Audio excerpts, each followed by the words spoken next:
Right, I've now aligned all of the vertex points to the walls as much as I'm going to for this tutorial. So you can see from the white points, if I zoom in again, you can see here they're all roughly in line with the walls. It's exactly what we want. So if I come right out and show you. And now what we're going to do is we're going to take this layout and we're going to extrude it up in height. So I'm going to unselect the editable spline. It's a good idea to have this on the perspective viewpoint, so views, perspective, and zoom out a bit, because then you get a good idea about how high the wall's going to be. So in the modify list, if we select extrude, there we go, you can see that our lines for the layouts have now become polygons, and just by increasing the amounts we can decide how high we want these walls to be. Now I'm going to set it about 160 roughly. You can set yours exactly how high you need it. I'm going to turn on the edged faces. Now the reason I turn on the edged faces is because I've got an extra step to add some polygons to make the tops of the door frames. And if I increase the segments, you can see we now have a white line down the middle of the walls. I'm going to take these, I'm going to just raise them up nearer the top of the door frames, and that will allow me to join across the top of the door frames to make these bits where the doors are going to go. So I'm going to add a edit poly modifier and change the viewport to front, zoom out a bit, and we're going to take all of these vertices in the middle and we're going to move them all straight up near the top. That's the perspective view, and we can see what we've done there. So you can see now we have these points that we can now use to join across the tops of the doors. So by selecting the polygon, if I zoom in and select that polygon there and that polygon there, you can see I now have both of them selected.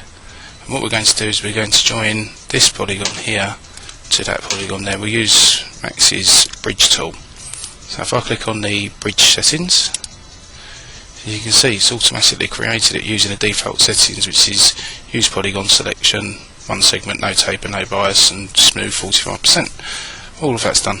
So OK that, deselect it. There we now have a nice top of a door.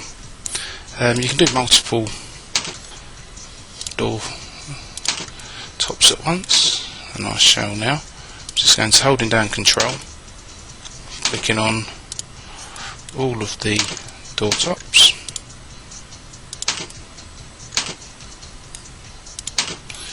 If you miss any, it doesn't matter, you can just come back and select them later.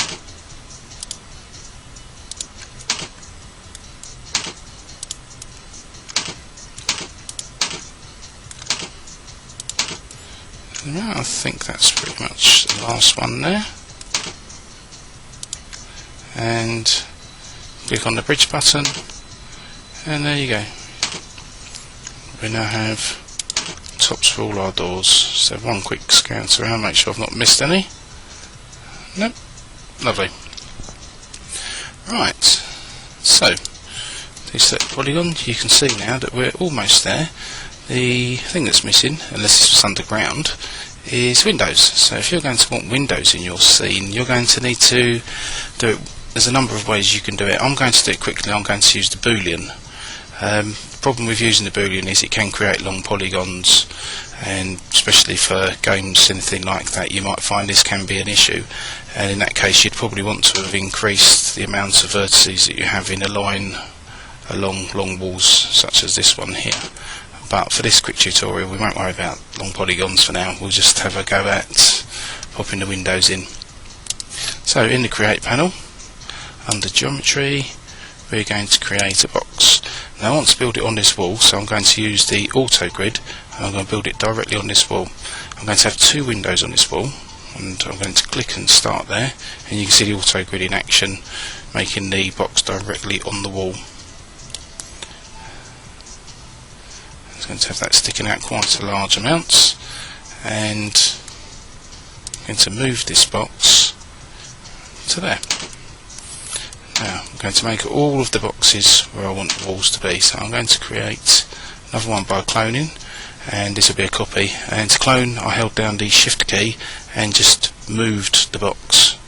If you're unsure, there is a video in my area about cloning and copying, instancing, referencing, which you can see here. So I won't explain too much. If you do want to go over that kind of thing, then have a look at that video. Now, so I have two boxes that I'm going to use as windows. Just want to move this box slightly over a little bit.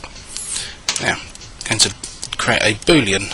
So if I select my wall object, and where is standard primitives, compound objects, we'll go for pro boolean, and the pro boolean will take the walls, and it will use these boxes to cut holes in the actual walls ready for the windows.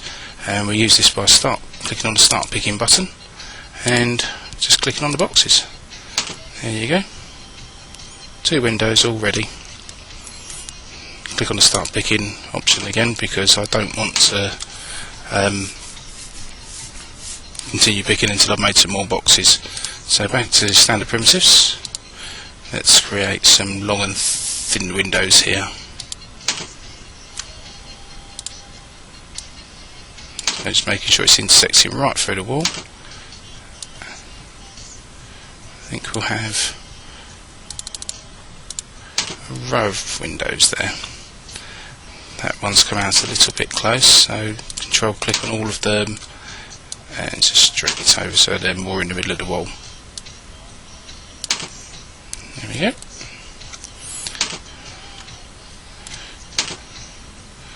What I'll do is I'll take one of these ones, I'll clone that one, rotate it around, I'll use the angle snap and rotate it 90 degrees.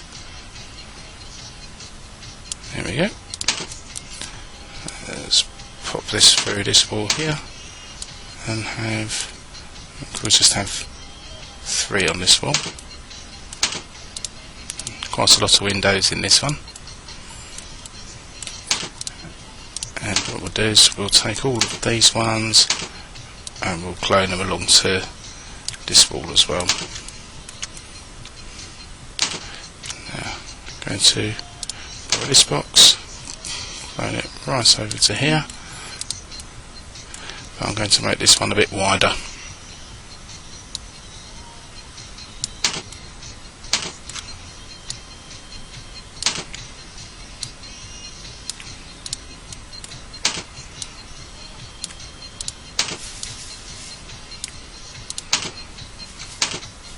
So you can see I'm just making lots of windows.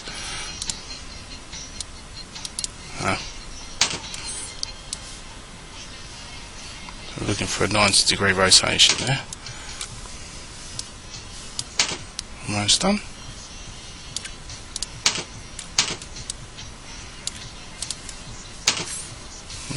Last one. All done.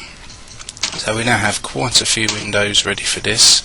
So selecting our walls object, start picking, selecting each of the boxes,